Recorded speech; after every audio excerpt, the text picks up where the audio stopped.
Hello everyone, it's JD here, and today we are going to be reviewing my daily car, the Nissan Skyline R34. Now, a good thing about this is my first car and it's also my daily driver, so I'm going to be giving you guys an insight as to what it's like to daily drive a Nissan Skyline. So buckle up your seatbelts, bring some drinks, have some fun, because we're about to dive into some old Japanese sports car. So let's jump right into it. This is a sedan model. It's pretty much just the base model of Nissan Skyline that I could get, and I got it for around $10,000 from an importer. So far, body wise, it does need a bit of work. There's paint that's coming off, bubbling and all that. I've got a few scratches and scrapes that I need to fix up, and this is what I'm talking about with the bubbling here. That's one of the most common spots on the Skyline models, to bubble. And there's also a little bit of rust in there too, which I need to sort out as well. I do have a soft spot for stickers, so you'll always see stickers on my car, and they can be anything from humorous ones to brands that I really like and stuff like that. One thing that I really like about the Skyline and what drawn me to them is the 4 light globes on the back in the circular form, and also the really aggressive front end. The Skylines have been known for having really aggressive front ends, and even from the R32 models, they just look amazing.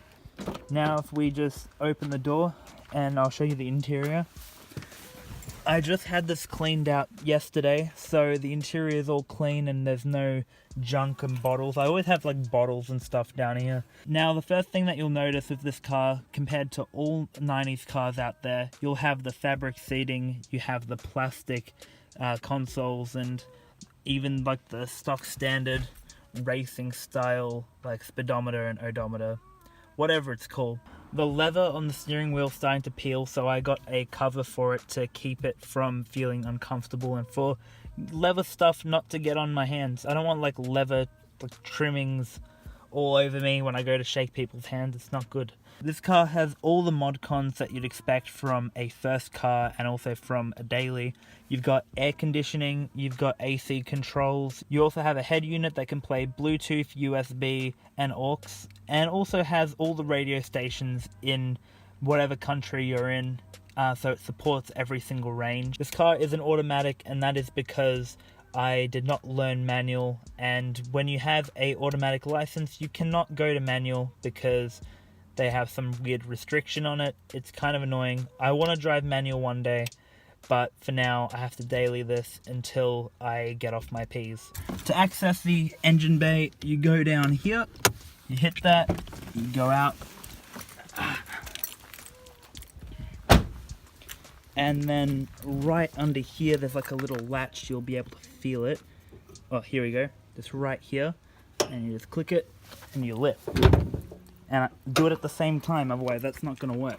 So here we are in the engine bay. It's pretty much standard, no modifications at all. I've kept it that way because I don't know how to do any mods, and I'd rather it be running than parked in a driveway and not usable, because it is a car that I am dailying around. So having it working is definitely ideal. It's an RB25 DE Neo, which is a straight 6, 2.5 litres, 124 kilowatts, and it is 190 something horsepower-ish. That's what I read off a website at least, so I don't know. I haven't had it dynoed or anything, which I don't see why you would. It's a non-turbo. It's not built for speed, it's built for practicality. Well, I mean, it was built for speed, the original models, but this is more of a sedan daily driver, so I'm not really intending on tracking this car or drifting it or dragging it, whatever. Engine bay wise, it's got like minimal rust. I don't really think there's any spots that I can see besides on the actual hood. You can see there's some major ones there and around the sides here, and then there's also a couple of, actually that's just dirt. I haven't really cleaned this bay, so it's kind of the way it is pretty much. I've also got a lot of leaves that I need to take care of as well, so I'll do a bit of maintenance down here now that I've cleaned up the inside. But yeah, I think the only thing that's left to do is to take it for a drive and show you guys what it's like to drive. Hey guys, this is going to be the performance review on the Nissan Skyline R34. This is just my take of daily driving a Nissan Skyline. So you guys are going to see my reaction and my impression of driving this car. So let's get started. So just a normal start to stop. This car is really responsive. You can put the pedal down a little bit and it really just kicks off. Apart from the status behind Skyline, it pretty much just handles like an everyday car. Now, I've driven other sedans before, so I have something to basically compare it off. I've driven a Toyota Camry, which is a 4-cylinder. I've driven a Holden Balena, which is a V6, 3 litres I think. And I have also driven a small hatchback, which is a Toyota Corolla, which was the car I actually learned for my test. Now, comparing all the cars to handling and to power and all that, the Skyline's pretty much the middle point. The Holden Balena was pretty much the most powerful sedan that I've driven. The Toyota Camry had really good steering and felt really strong to steer. But this car's kind of a middle ground. Like, it's really fun to just floor at 0 to 60, 0 to 80, or 0 to 100. And you'll really find enjoyment in the turns because it actually handles really well. And I do it. And I did it. There we go. What was that?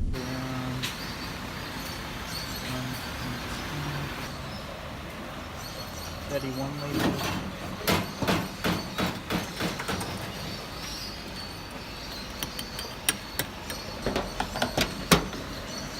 There we go.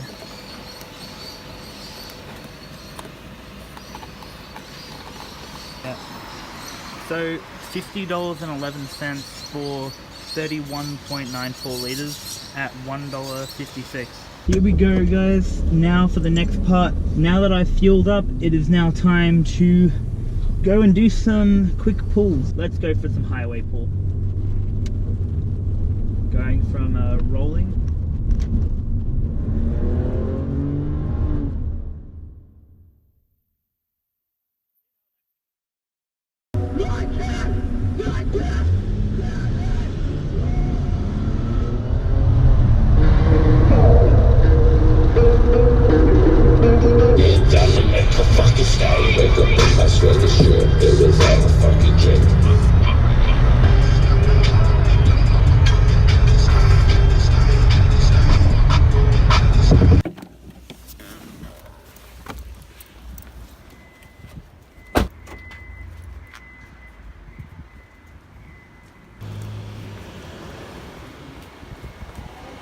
DC01 or DC02 Integra with a Type R wing.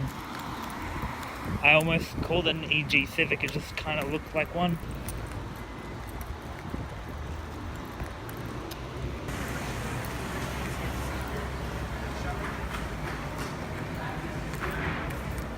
This is one of my favorite places to go.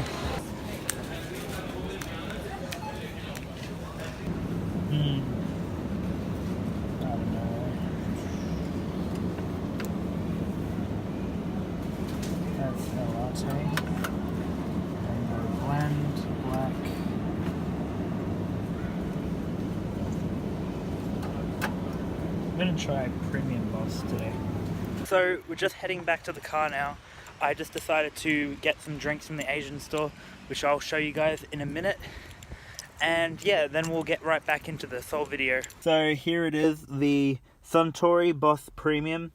This is a coffee drink in a can, and it's pretty much like chilled, like iced coffee, brewed straight from Japan. I don't know if Samet has trademarked this yet, but I'm gonna do it anyway. So here we go, first opening.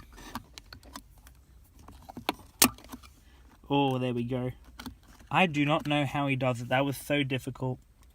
Well, anyway, let's give it a try. We'll see.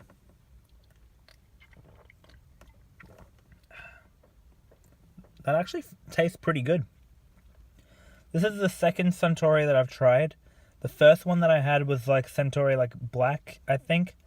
But Premium Boss actually tastes really good. Well, I mean, at least this guy should be happy with the amount of space you're giving him. Yeah, and that's because that way to get out, so it's fine. Yeah, I mean, that works. And we're back here again. Yes. I'm still recording because I need to get some videos out. Yep. Yeah, oh, there's Suntory again. I think that's another coffee. It's coffee in a bottle this time. Another grape drink. Coca-Cola. peach, but it's got like Wait, what? plastic covering in a bottle. Oh yeah, it is. Coca-Cola Peach. Yeah. So like the $2.99. They've got a rainbow one too. Rainbow Mountain Blend. It's so good. You can get like Yeah, the they even Pokemon. got the iced coffee. Or the Pokemon. Oh yeah, and the Pokemon drinks too. That's so cool. So many coffee places here. Yeah. Oh yeah, Bevel followed me on Instagram and then they unfollowed me like 4 days later. And I'm like, Wow. I didn't like their page, but I'm just like, I'm gonna wait it out and see how long it takes this time. They waited the longest to try and see if I'd follow them.